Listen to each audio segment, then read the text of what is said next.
My name is Cassidy.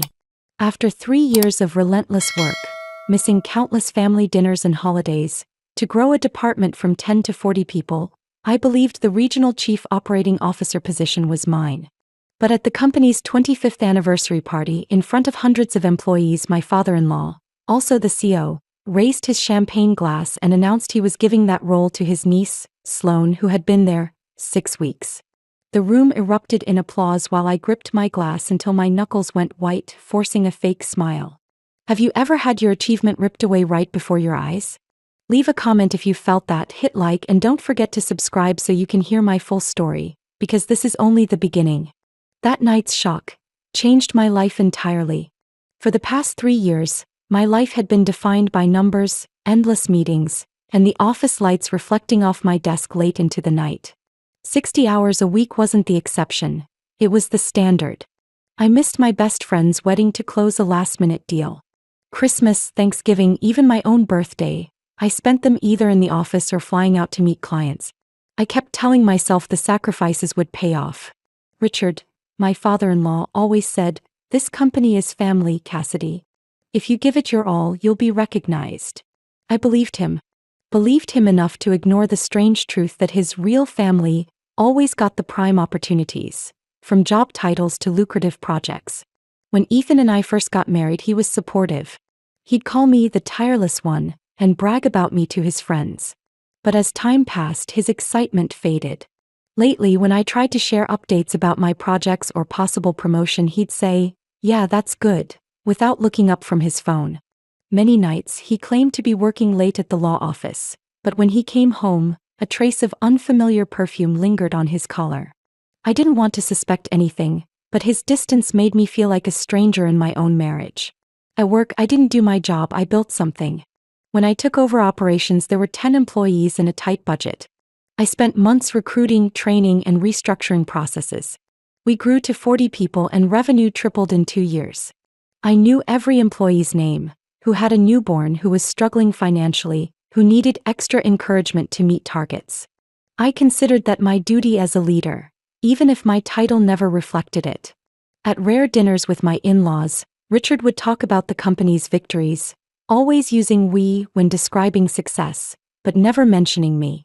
Sloane would occasionally visit, telling stories about her MBA at a prestigious school, and Richard would listen with the pride of someone already picturing her in any role he chose. Once, I joked that I'd been around long enough to deserve a seat at the executive table. Richard only chuckled. "Cassidy, you're still young. Keep doing your job well and your time will come." I was 42. Not young, but certainly not old enough to be dismissed. Yet in his tone, I caught the truth, that there would never be a place for me as long as there was still an empty chair reserved for family. At home, the distance between Ethan and me kept growing. He used to greet me at the door with a glass of wine, asking, "How was your day?" Now, when I came home late, he'd glance up for a second before returning to his laptop. I'd try to talk about a big project or an upcoming client contract, and he'd reply, "Good, as long as you're happy." His voice no longer sounded warm. It sounded like he wanted the conversation over quickly. I began to realize that not only at work but in my marriage, I was being taken for granted. I still cooked on weekends, remembered anniversaries, asked him about his job, but he never asked back. Some nights, I ate leftovers alone at the kitchen counter, listening to the TV in the living room as if it were an ocean between us. I remember one autumn evening, leaves scattered across the driveway. I had just secured the biggest contract in the company's history.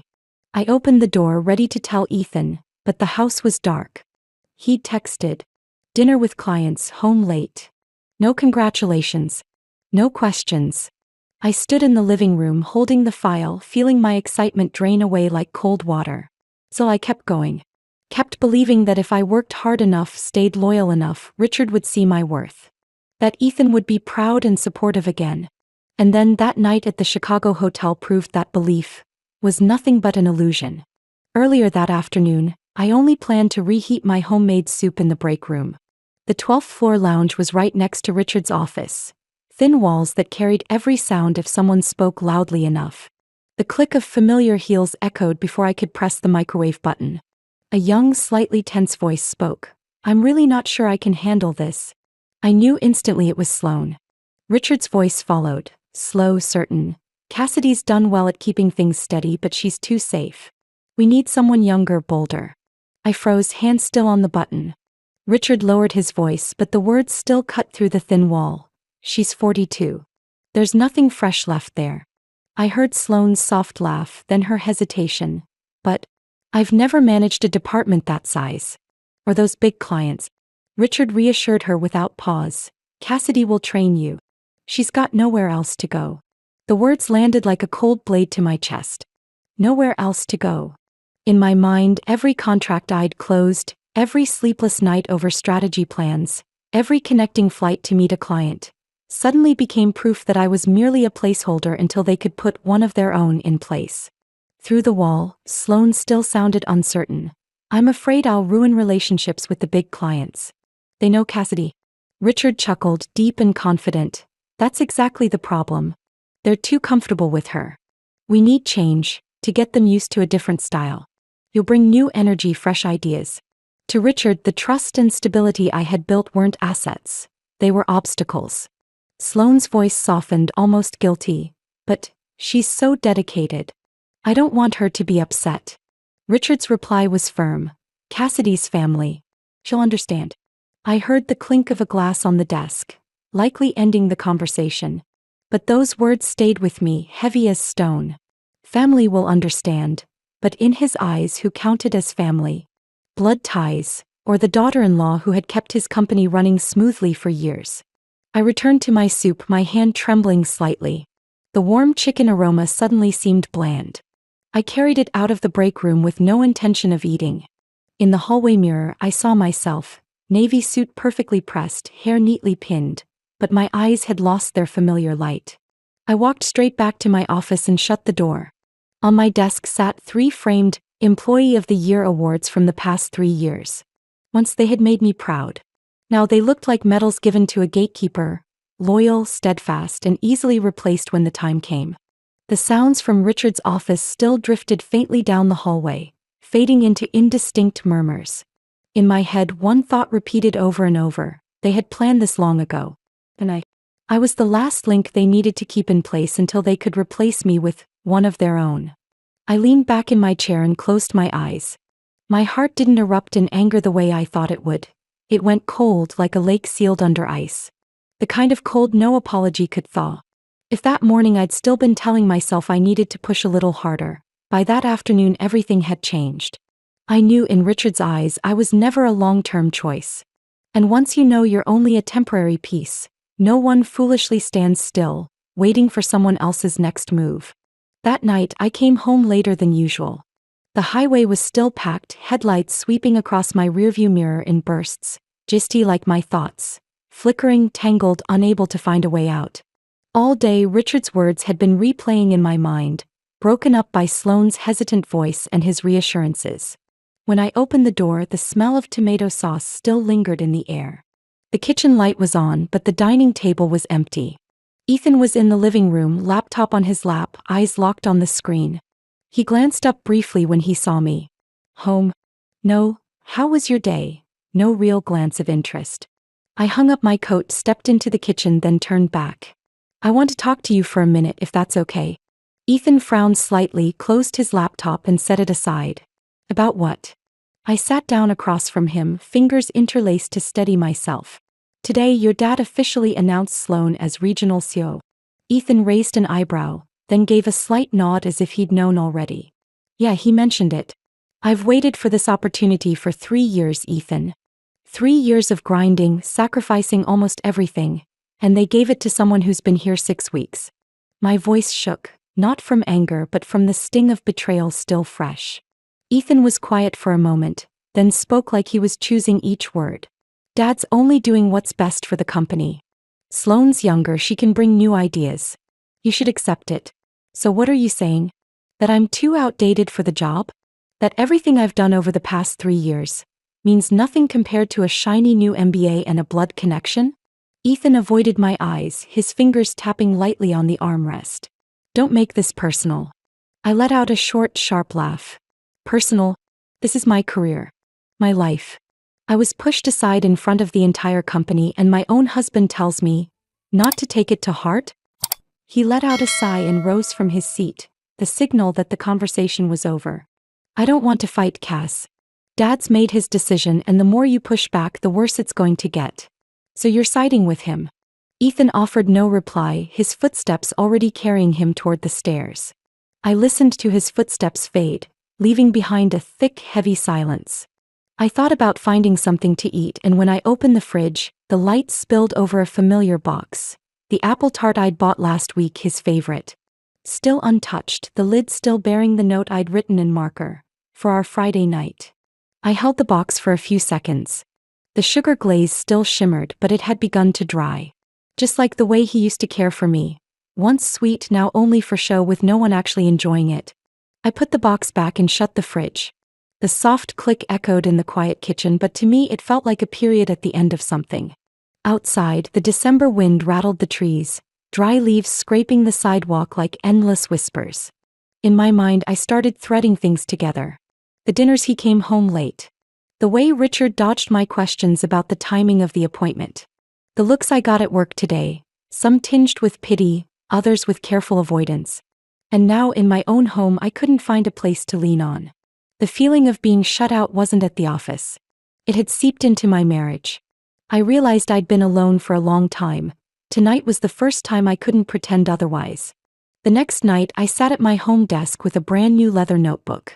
On the first page I wrote the title clearly, Intangible Assets. Things I knew Richard and Sloan couldn't buy, relationships, processes, and expertise I had built over years. For the next 2 weeks, by day I played the devoted mentor to Sloan. I walked her through everything, from adjusting contracts when shipping costs spiked unexpectedly, to handling calls at midnight when a container got held at the port. I answered every question, but I also watched quietly. Sloan took plenty of notes but never truly grasped the context. At night, after everyone left the office, I began my own work. Backing up every critical document, from client lists and transaction histories to the little details that kept relationships strong, like a purchasing director's birthday or a long-term partner's favorite dish. I saved them for myself, proof of the value I had created. One morning, as I explained Morrison Freight, our biggest client, to Sloan, she frowned. But why do we need to remember the name of Mr. Morrison's dog? I smiled, voice even. Because when he lost that dog, it was the worst week to call about contracts. Small things like that keep partnerships stronger than any formal agreement. Besides training her, I began checking in with key clients through casual maintenance calls. I never said I was leaving, just asked about their current needs, mentioned the company was making some interesting adjustments in leadership. The veterans understood. I heard a brief pause on the line before they'd answer, half joking, half serious. Hope those changes won't mean losing the best account lead we've ever had. In meetings, Richard grew more at ease, convinced I'd accepted my new role. He even patted my shoulder after a presentation, praising my team spirit. I returned the polite smile, but in my mind my steps were already mapped out. One late afternoon I remained alone in my office, the quiet pressing in from every wall, the sunset casting gold over the piles of files on my desk. I opened an email draft to myself and started a list. All strategic clients. The strongest, most loyal members of the team. Internal operating processes not documented in official manuals. As the list grew longer, I realized I held the department's lifeblood in my hands. And a thought struck me. If I left, it wouldn't be an empty title. It would be a void in knowledge and connections no one could fill right away. On the final Friday of that second week, I stopped by Sloan's office to hand off the last set of documents for a contract. She was still in her light-colored dress, eyes glued to her phone. This is Logan Group's payment schedule. Even 1 day late and they'll slap a penalty. Sloan nodded absently, fingers still typing. I'll remember. I knew she wouldn't. And that had ceased to be my concern. When I stepped out of the building that night, a light rain had started in Chicago. I paused under the awning, taking a deep breath. It felt like the quiet armor I'd been building was now solid. The feeling of passively waiting for someone else's decision had left me. 2 weeks of training, note-taking, and carefully planted remarks had passed. Outwardly, I was still Cassidy, the dedicated right hand to the new leader. Inside, I was ready to walk out that door. That morning, I had barely stepped into my office, bag still in hand, when the desk phone rang. Marie, Richard's longtime secretary, spoke softly but urgently. "Cassidy, he wants to see you right now." I was a little surprised. Richard usually only called me in for major reports or updates on strategic clients. I checked my calendar. No meeting scheduled. Richard's office was on the top floor, glass walls opening onto Chicago's skyline. When I walked in, he was standing by his desk, phone in hand, not speaking, motioning for me to sit. His face was heavy, his eyes more tired than usual. He set the phone down, took a deep breath. "We lost the Landon Freight account." I froze slightly. Landon Freight was one of the biggest contracts I'd ever signed. For 3 years, they'd been more than a client. They'd been friends of the company thanks to the trust one had built. "What happened?" I asked, though I already had a guess. Richard clicked his tongue, lowering his voice. "Sloan mishandled a shipping issue. They complained several times, but she didn't respond quickly enough. In the end, they canceled the contract." The image of Sloan absent-mindedly taking notes during my training on contract management came back to me. I had made it clear about Landon Freight that they required progress reports every 48 hours. But apparently that had never made it onto her priority list. Richard planted both hands on the desk, looking me straight in the eye. "I need you to stay. At least another 6 months. Help stabilize things, keep the remaining clients." I leaned back in my chair, keeping my voice steady. "6 months won't change anything, Richard." "Yes, it will." He leaned forward as if trying to persuade me. "You have relationships with those clients. They trust you. If you leave now, more contracts will fall apart." I shook my head slowly.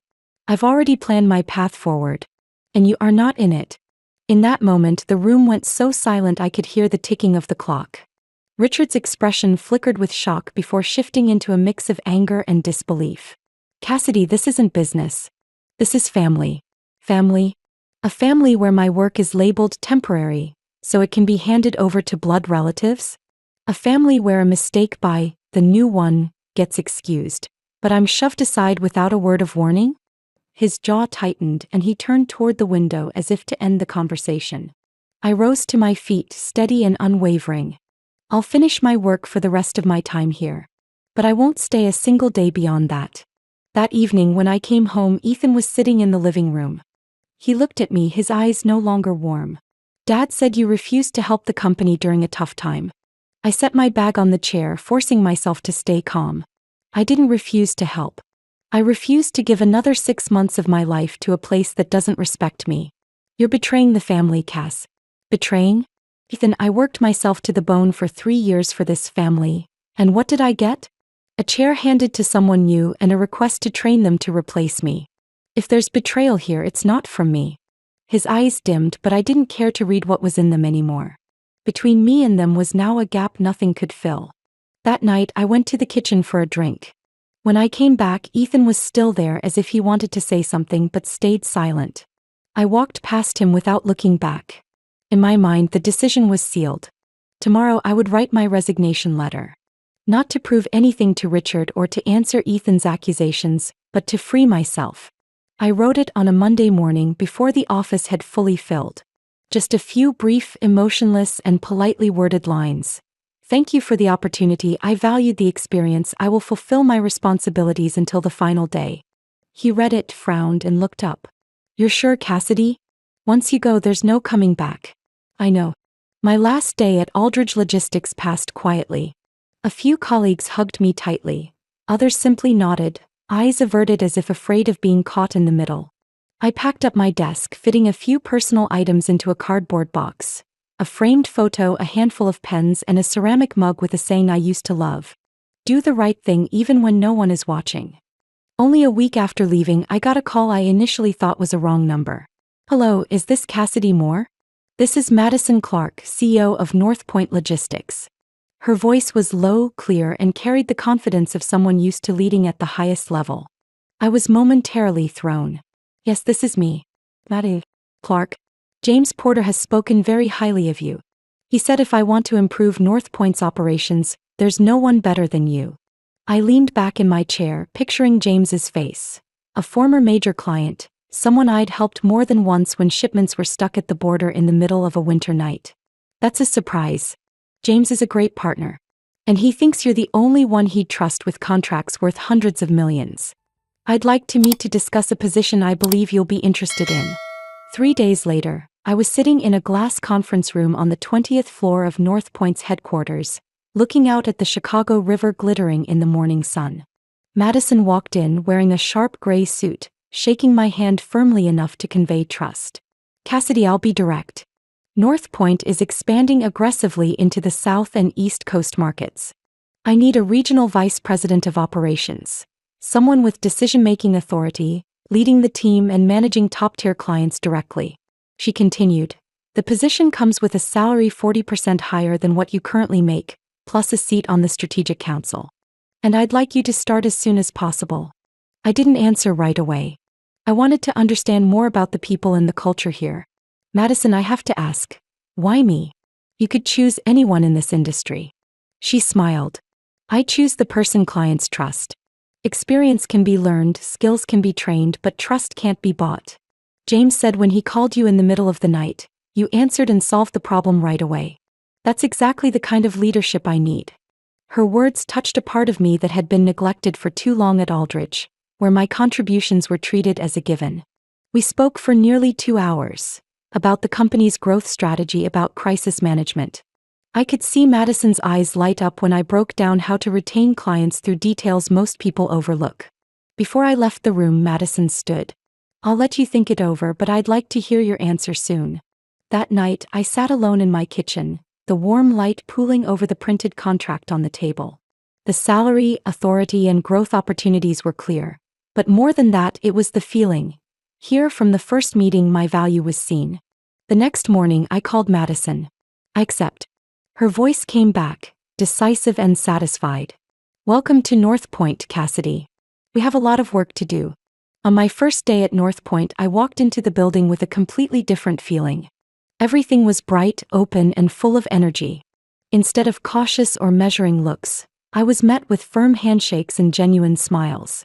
And for the first time, I didn't have to tell myself, work harder to be recognized. Stepping into North Point, I knew exactly what I needed to do.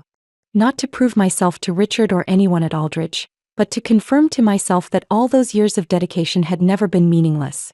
The first opportunity came in just 2 weeks. The contract with Mason Reed, one of North Point's largest clients, was on the brink of collapse. They complained about shipping delays, inaccurate tracking, and had already scheduled a meeting with leadership to discuss the possibility of ending the partnership. Madison handed the case to me, her eyes full of trust. Cassidy, if anyone can save this contract, it's you. I spent 3 full days combing through every bit of data, calling each person responsible for every leg of the shipments, and most importantly, calling Mr. Reed late at night. I know you're busy, but I want to hear directly from you. What would make Mason Reed stay? He sighed. We need to feel like we're a priority, not just a tracking number in the system. You'll have that starting now.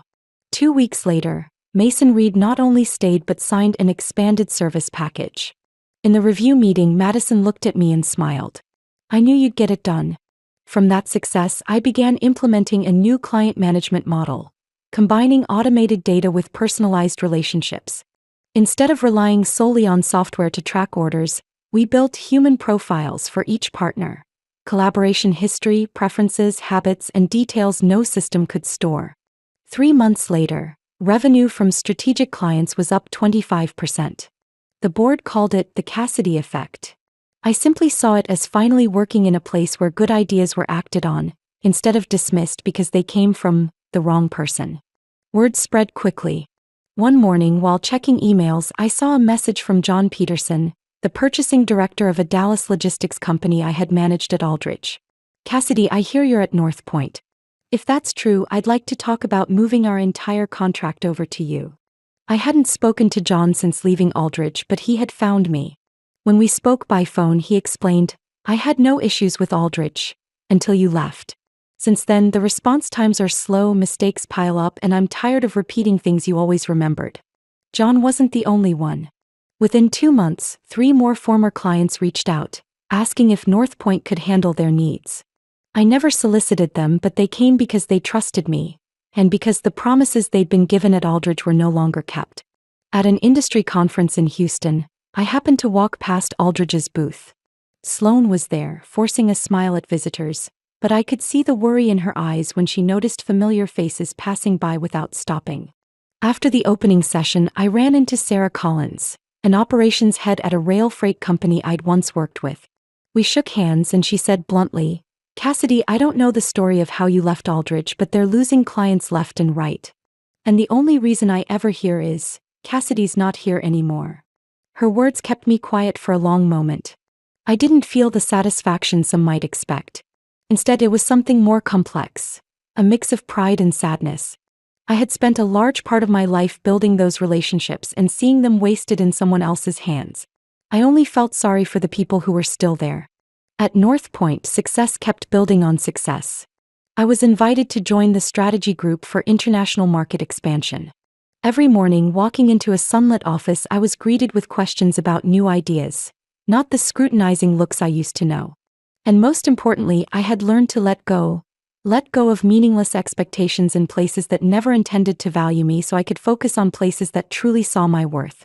One Thursday evening, I had finished an online meeting with the market development team when my phone rang. The number was familiar, but I hadn't seen it in a long time. "Cassidy?" Margaret Hill's soft voice came through, but I recognized it instantly. Margaret had been the head accountant at Aldridge, one of the few who had always shown me genuine respect and empathy. "Margaret, it's been so long. How are you?" There was a pause on the other end, then she sighed. "Not so well. They're preparing for mass layoffs, starting with the most loyal people." I gripped the phone. Even though I had left Aldridge, I still remembered the faces of those who had been there for years. The ones who quietly carried the hardest burdens without ever making it onto a performance report. "Are you on that list?" I asked, though I already knew the answer. "Yes." Her voice wavered. "I've been there nearly 20 years, Cassidy. And now, in one afternoon, they just called me in, handed me an envelope and said thank you."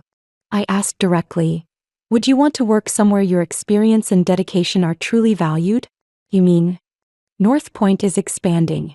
We need someone who understands complex financial processes, and you're the most qualified person I know." On the other end, I heard a breath of relief mixed with emotion. "Cassidy, I don't even know how to thank you." "Don't thank me. You're simply moving from a place that doesn't deserve you to one that will." Less than a month later, Margaret walked into North Point's office with her new employee badge. I stood in the lobby to welcome her, seeing her shoulders a little less burdened. She shook Madison's hand, and I knew this would be a fresh start for her. The surprising thing was that Margaret's arrival opened the door for many others. Word spread quickly within Aldridge, not about me poaching staff, but about how North Point was willing to hire capable, ethical professionals regardless of age or personal connections. Within 6 months, at least 5 major contracts that had once belonged to Aldridge moved to North Point. They were all clients I had managed, and they came not to hurt Aldridge, but because they wanted the professionalism and respect they had once known. During that same time, 12 veteran Aldridge employees, from operations and customer service to warehouse management, also applied and were hired at North Point. I still remember one morning walking into the conference room to find 4 familiar faces lined up for interviews. One of them, Tom, a coordination specialist, looked at me and said, "Cassidy, if you were still at Aldridge, I'd never have left. But now, that place isn't what we used to know." I understood that feeling better than anyone. North Point didn't benefit from this experienced workforce. The company culture changed as well. Those who had endured environments dominated by office politics knew the value of transparency and collaboration. They brought hard-earned lessons that helped us avoid repeating Aldridge's mistakes. One late afternoon, I stepped onto the balcony of the 18th floor, watching the sunsets spill across the city. In the distance stood Aldridge's headquarters, its lights glittering but stirring nothing in me except memories. Madison stepped out beside me holding 2 cups of coffee. "You've made a difference, Cassidy. Not for North Point, but for these people." I took the coffee, answering softly, "They're the ones making the difference." I just opened the door. Madison smiled, then stepped back inside. Below, the car lights stretched into long trails, and my new life kept finding its rhythm. The invitation sat on my desk at North Point one early winter morning, thick paper, embossed with the familiar Aldridge Logistics logo in the corner. "We cordially invite Mrs. Cassidy Moore to attend the annual gala and awards ceremony."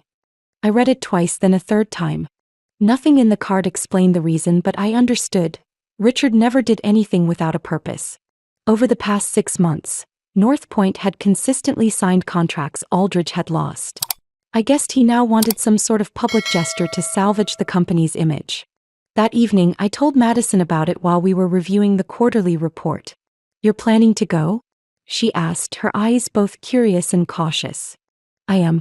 But not to apologize or to reclaim anything. I want him to see who I've become." The gala was held in the Grand Ballroom, the hotel I had been to countless times while at Aldridge.